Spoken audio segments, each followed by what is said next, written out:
Assalamualaikum warahmatullahi wabarakatuh. Halo para pembelajar PPKN semuanya, senang sekali bisa menjumpai kalian dalam kegiatan Belajar Asyik PPKN. Seperti biasa, sebelum kita belajar, marilah kita berdoa terlebih dahulu untuk mengawali pembelajaran kita agar diberkahi oleh Yang Maha Kuasa. Amin.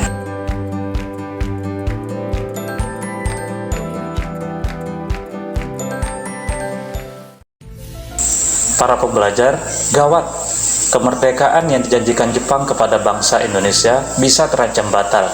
Pasalnya, Jepang sudah tidak berdaya menghadapi sekutu. Lantas, bagaimana dengan perjuangan merumuskan dasar negara bagi Indonesia melalui BPUPKI? Apakah perjuangan tersebut sia-sia? Kita masih mempelajari bab pertama, perumusan dan penetapan Pancasila sebagai dasar negara, dengan materi pokok penetapan Pancasila sebagai dasar negara. Indikator pembelajaran ada 4, yaitu pertama, sikap spiritual, yaitu bersyukur atas perumusan Pancasila sebagai dasar negara. Yang kedua, sikap sosial, yaitu berperilaku peduli sebagai wujud pelaksanaan semangat dan komitmen para pendiri negara.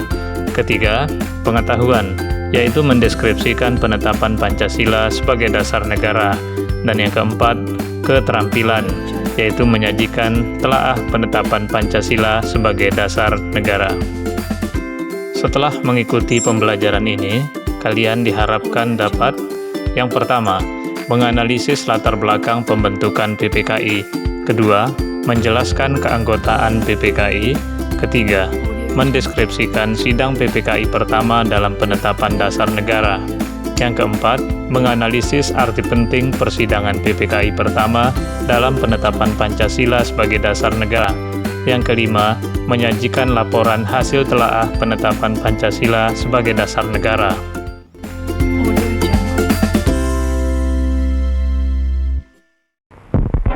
This is Hiroshima, the day after the atom bomb. Posisi Jepang semakin terdesak dalam Perang Dunia Kedua. Kekalahan tersebut semakin nyata setelah sekutu berhasil menjatuhkan bom atom di kota Hiroshima pada tanggal 6 Agustus 1945. Selanjutnya pada tanggal 7 Agustus 1945, BPUPKI dibubarkan. Kemudian pada tanggal 8 Agustus 1945, para tokoh bangsa, yaitu Insinyur Soekarno, Dr. Andes Muhammad Hatta, dan Dr. Rajiman Widyodiningrat dipanggil ke Dalat, Vietnam oleh Marsekal Terauchi. Terauchi menyampaikan bahwa pemerintah Jepang telah memutuskan untuk memberikan kemerdekaan kepada Indonesia. Pelaksanaannya dapat dilakukan segera setelah persiapannya selesai. Untuk itu, Terauchi menyetujui pembentukan Panitia Persiapan Kemerdekaan Indonesia atau PPKI. Pada tanggal 15 Agustus 1945, Jepang menyerah tanpa syarat kepada sekutu setelah kota kedua, yaitu Nagasaki, dijatuhkan bom atom pada tanggal 9 Agustus 1945. Kalian juga bisa memperoleh informasi lebih banyak di buku siswa halaman 12-14 atau di buku lain yang sesuai. Para pembelajar, marilah kita cermati latar belakang pembentukan PPKI. Setelah BPUPKI selesai melaksanakan tugasnya, Jepang membubarkannya pada tanggal 7 Agustus 1945. Sekaligus mengumumkan pembentukan Panitia Persiapan Kemerdekaan Indonesia atau PPKI. Pada tanggal 8 Agustus 1945, Insinyur Soekarno, Dr. Andes Muhammad Hatta, dan Dr. KRT Rajiman Widyodiningrat dipanggil oleh Jepang ke Vietnam.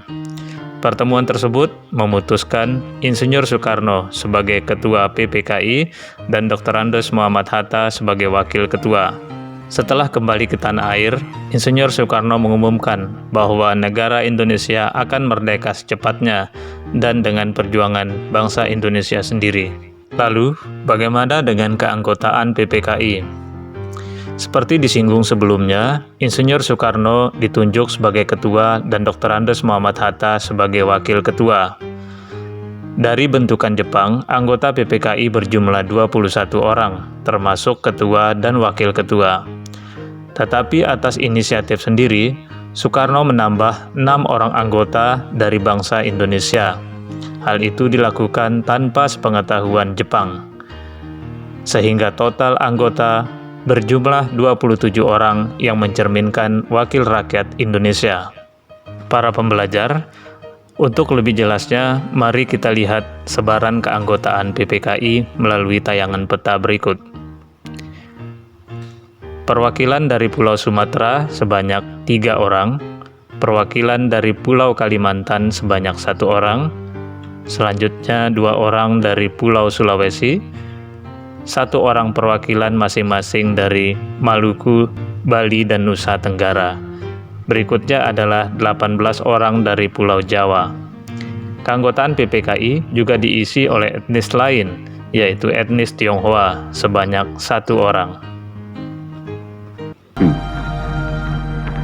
Kami, bangsa Indonesia, dengan ini menyatakan kemerdekaan Indonesia. Informasi berikutnya adalah tentang persidangan PPKI dalam penetapan dasar negara. Setelah Soekarno dan Hatta berhasil mengumandangkan proklamasi kemerdekaan pada tanggal 17 Agustus 1945, Indonesia menjadi negara yang merdeka dan berdaulat. Namun sebagai sebuah negara, saat itu Indonesia belum memiliki pedoman dalam penyelenggaraan pemerintahan, yaitu berupa dasar negara dan hukum dasar atau Undang-Undang Dasar. Untuk keperluan itu, PPKI mengadakan sidang pertama sehari setelah proklamasi, atau 18 Agustus 1945. Rancangan hasil kerja BPUPKI dijadikan sebagai landasan penetapan dasar negara dan Undang-Undang Dasar.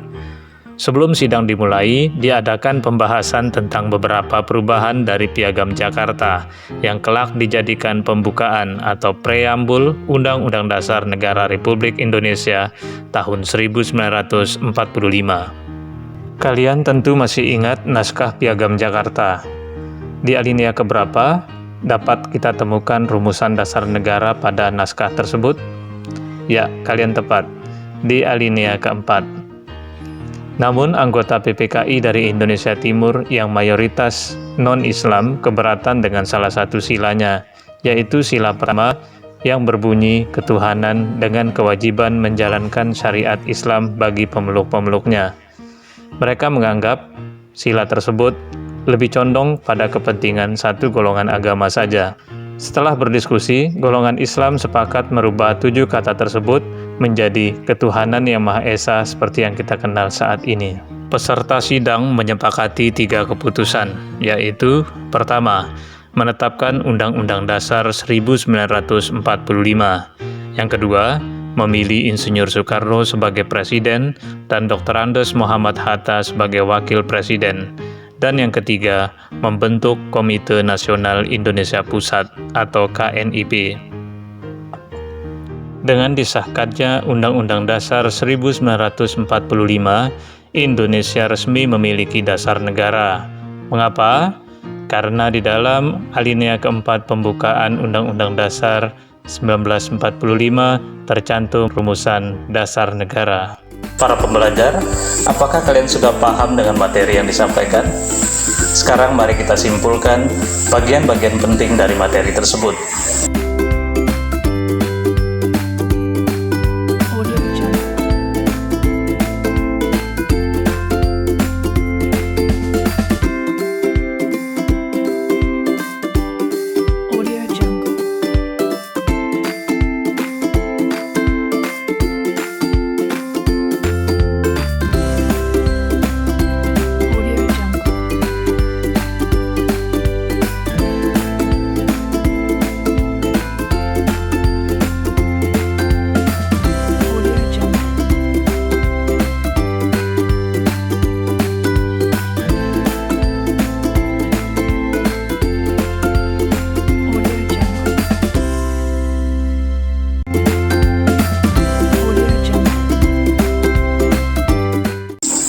pembelajar, kini kita sudah sampai di akhir kegiatan pembelajaran. Seperti biasa, Bapak ucapkan terima kasih kepada kalian dan juga kepada pihak-pihak yang ada di belakang kita yang telah memberikan kontribusi terhadap video ini. Sampai bertemu kembali dalam video pembelajaran berikutnya. Wassalamualaikum warahmatullahi wabarakatuh. Salam PPKN Asyik.